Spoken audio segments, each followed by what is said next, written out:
Redzi, Dievs ir mans palīgs, tas kungs ir tas, kas uztur manu dvēseli. 54. psalms, 6. pants. Mātei jāapzinās, ka Dievs ir viņas palīgs, ka mīlestība ir viņas veiksmes atslēga, viņas spēks.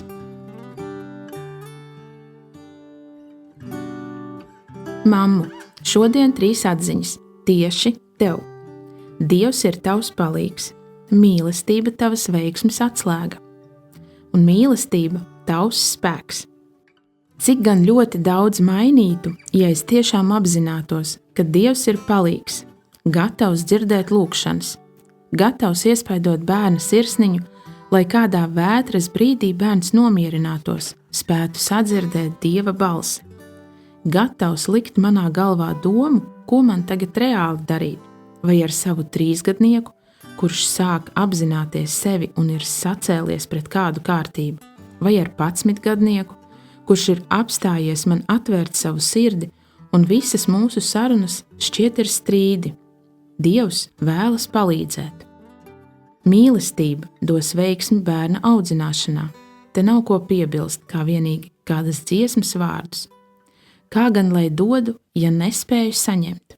Man ir jāsaņem Dieva mīlestība rīta brītiņā ar viņu, lai varu to dot savam bērnam. Mīlestība ir spēks.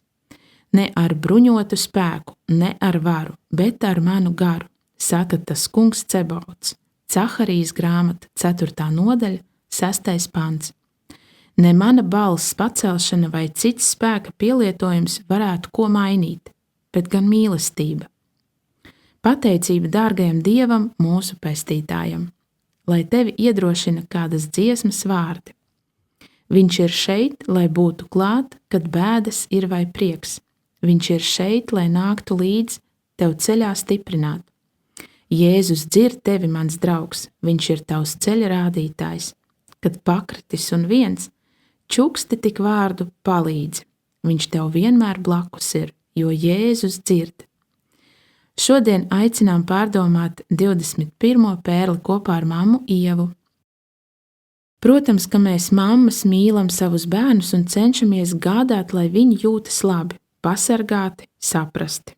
Bet ir dienas, brīži, kad, piemēram, nogurums ņem virsroku un izlaužas kāds ass vārds vai darbība. Ak, cik tad pašai ir smagi. Un īpaši redzot to mazo bēdīgo sirsniņu. Tad gan ātri jāņemas mīļot un lūgt piedošanu, cenšoties paskaidrot, ka mamma tā nemaz negribēja. Dievs ir mīlestība. Viņš ir tavs lielākais palīgs un padomdevējs.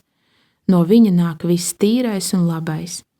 Īpaši šādos brīžos ej pie viņa, smel spēku un mīlestību, kuru atkal dod saviem bērniem un visiem apkārtējiem.